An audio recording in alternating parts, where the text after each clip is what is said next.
એક બે ત્રણ ચાર પાંચ છ ને 7 જણા એક ગાડીના પંચરમાં. તો કંટોલાનું શાક આપણે ભાવતું નથી એટલે આજ આપણે એને કંઈક નવું બનાવીએ. હું બનાવીએ ને એ સરપ્રાઈઝ છે, પણ છે સરપ્રાઈઝ તમારા માટે. તો પેલા વિડીયોને હે ને લાઈક શેર કરી દેજો અને વિડીયો આખો જોજો. કઈની એક નંબર મસ્ત, પણ બાથરૂમમાં જવા માટે તૈયાર રહેજો. આ ક્રિશાબેનની ધમાલ. તો મિત્રો જોઈ શકો તમે આપણી ક્રિશાબેનની ધમાલ. આવા ખેલ ન કરે ને ત્યાં સુધી એને ખાવાનું ન ભાવે. હાઈ કરી દે તો કરી દો, કીટા કરી દે બધાની. એમ કે તમે આ બસ અમારું ચેનલ સબસ્ક્રાઈબ નથી કરતા, કીટા કરી નાખ. તો હેલો મિત્રો, કેમ છો બધા? મજામાં? આઈ હોપ બધા મજામાં જઈશું. અને આજ આપણે ને વિડીયોની શરૂઆત કંઈક નવી રીતે કરીશું, કારણ કે આપણે અત્યારે બનાવવાની છે રેસીપી. કિશાબેન દેખાતા હોય કદાચ તમને, તો કિશાબેન એને મોબાઈલ જોવો છો કે એનો ક્લિપ તમને હમણાં નાખી દઈશ, કારણ કે આપણે વિડીયોની સ્ટાર્ટિંગ પહેલાં અલગ કરી હતી, હવે અલગ રીતે કરી છીએ. અને આજે આપણે પાયલે બનાવી છે રોટલી, બરાબર, અને કંટોલાનું શાક બનાવ્યું. તો કંટોલાનું શાક આપણે ભાવતું નથી એટલે આજે આપણે એને કંઈક નવું બનાવીએ. હું બનાવીએ ને એ સરપ્રાઈઝ છે, એને નામે આપવાનું છે. અને જો કે નામ છે પણ છે સરપ્રાઈઝ તમારા માટે. તો પેલા વિડીયોને હે ને લાઈક શેર કરી દેજો અને વિડીયો આખો જોજો. હું બનાવીએ ને એ છેલ્લે બતાવું છું તમને, રેસીપી બતાવી તમને. અને શોર્ટમાં જ આપણે વિડીયોમાં રેસીપી નાખીશું વેજ મેગી, બરાબર છે. તો બંને રેસીપી જોઈ લેજો. અને આ જે સરપ્રાઈઝ રેસીપી છે ને એ તો ફરજિયાત ટ્રાય કરજો. એ કારણ કે એ એક નંબર વસ્તુ છે. રોટલી ભેગી કરતાં બાજરાના રોટલા ભેગી ટ્રાય કરજો. અને તો રોટલી ભેગી મજા આવે, તો ખરેખર ખાવાનું બાજરાના રોટલા ભેગી. તો આપણે આ રોટલી છે એટલે ફટાફટ પેલા રેસીપી બનાવી નાખીએ. ચાલો બતાવું તમને. તો આપણી રેસીપી માટે મિત્રો આપણે પહેલાં થોડાક ધાણાને ક્રશ કરી લેવું. તમે મિક્સરમાં પીસવાના હોય ભાઈ, તો તમે ધાણા એમના મેં રાખી શકો. આપણે અત્યારે મિક્સરમાં નથી કરવાના, આપણે આંગળીમાં ખાંડવાના છીએ. એટલે ધાણા લીધા છે થોડા, અને 2 મરચાં લેવું. મરચાં ને ભાઈ તમે એક તીખું ને એક મોરું લઈ શકો છો, ને વધારે પણ લઈ શકો. આપણી પાસે મોરા મરચાં છે ને 2 તીખા જ છે, એટલે આપણે 2 તીખા મરચાં લીધા છે.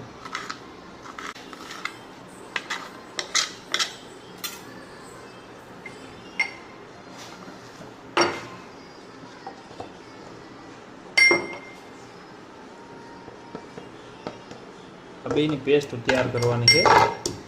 પહેલાં મરચાંને થોડીક વાર ખાંડી લઈએ ને પછી ધાણા નાખીએ ને ખાંડાય સારું, બીજું કંઈ નહીં. તમે જોઈ શકો આવું આપણે ધાણાનું મરચાંનું પેસ્ટ બનાવ્યું છે. આ રેસીપીમાં ભાઈ તમે એને લસણ ન એડ કરો ને તો બી મસ્ત સ્વાદ આવશે. ચાલો મિત્રો, હવે આપણી રેસીપી ચાલુ.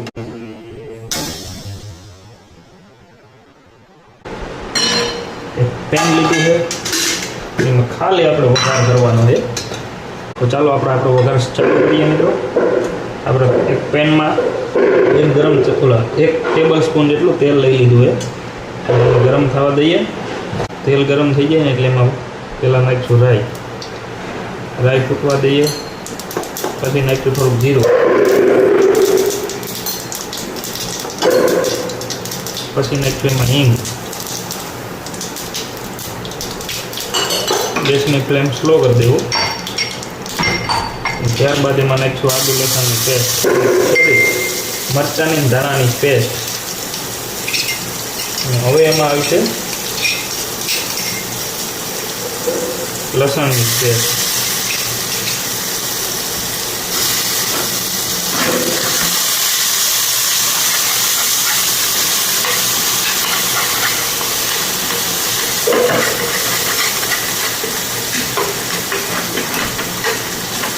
હવે આપણે સ્વાદ અનુસાર મીઠું એડ કરીશું. આ ધાણા જીરું પાવડર,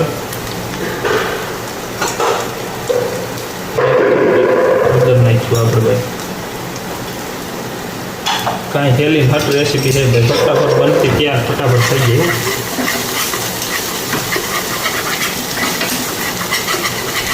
ગેસની ફ્લેમ કરી દેવું બંધ. હવે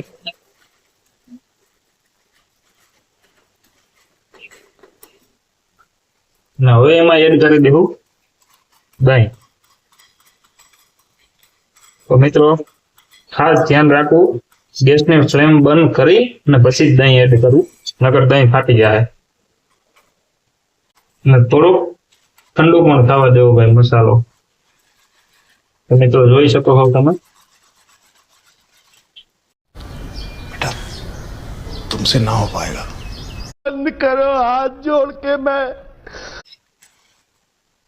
આ રેસીપીને તમને ખબર જ હોય કે શું કહેવાય. તો કે આ છે મિત્રો આપણી ગ્રીન દહીં તીખારી. બતાવું તમને નજીકથી. તો મિત્રો જો કંઈક આવો દેખાય છે આપણી ગ્રીન દહીં તીખારી. ખાવામાં ટેસ્ટ કેવો છે એ તો ખાઈને જ બતાવીશ તમને. શું જોતું તારે બેટા? દાદા દાદા પાસે જવું? તો ચાલો પાયલ શું કરે એ જોઈએ. કાંઈ કિશાબેન ખંડેર કરતા હોય ને એટલે કાંઈક કામ કરતી.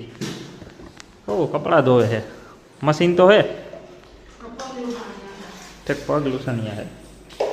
ને ભાઈ હમણાં હે ને આપણે તમને બતાવું. ભાઈ આ તમને દેખાતા છે ગુલાબના ફૂલ લઈ આવ્યા છીએ આપણે. એક સફેદ ગુલાબનો રોપો લઈ આવ્યા છીએ, તુલસીમાં લઈ આવ્યા છીએ, અને એક લાલ કેસરી કલર જેવો ગુલાબનો છોડ લઈ આવ્યા છીએ. અને હજી આપણે લઈ આવવાના છીએ. જો કિશાબેન આપણી વાહે વાહે રખડે છે. તો હવે મિત્રો આપણે જમી લઈએ. અને હવે પાયલ કઈક કહેતી હું કહેતી હતી મેં કોના ગુલાબના રોપ લીધા એ. હા હું બેટા હું જો દે દે. હાલો જમવું હોય તો પેટનો ખાડો બુરવા. હાલો પેટનો ખાડો બુર લઈએ મિત્રો. અને જે કોઈને ભાઈ આપણે છે ને ગ્રીન દહીં તીખારી ખાવી હોય એ આવી જાવ. બરાબર છે. ફટાફટ ગ્રીન દહીં તીખારી. ગ્રીન ભાજી હોય ને એમાં આપણે ગ્રીન દહીં તીખારી બનાવી છે આજે. ટેસ્ટ કરીએ. રોટલી સાથે બહુ મજા આવે. સોરી રોટલા સાથે બહુ મજા આવે. આજે રોટલી સાથે આપણે ટેસ્ટ કરીએ. હા હું જો આને પીપમાં જાઉં. જો ચાવી લઈને આવી. પીપમાં જાઉં જમીન ખાઈને જાય ખાઈને. તો અહીં તો હે ને ભાઈ ભૂખ લાગી હતી બહુ.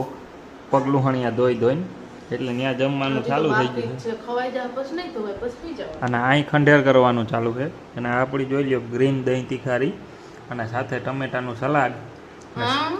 અને સાઈઝ આપને કોઈ આપી નથી ભાઈ. જીમરીનો મસાલો નાખીને સલાડ આપણે તૈયાર કર્યું છે. અને ખવાય છે અહીંયા. ખવાઈ જાય પછી સુવાઈ જાય પછી લુગડા નહીં ધોવાય. કેમ તો પછી આપણે બજેટ બહાર હોય જાય ખવાનું. साला ये दुख का खत्म नहीं होता बे. ચાલો આપણે પેલા આપણી દહીં તીખારી ટ્રાય કરીએ કેવી બની છે ને એ. હું બેઠી તો જવો કો કોમેન્ટમાં કહેજો. યાર પણ શું છે યાર? માંડવીના બી સાઈઝમાં પલાળીને ખવાય. આહાહા.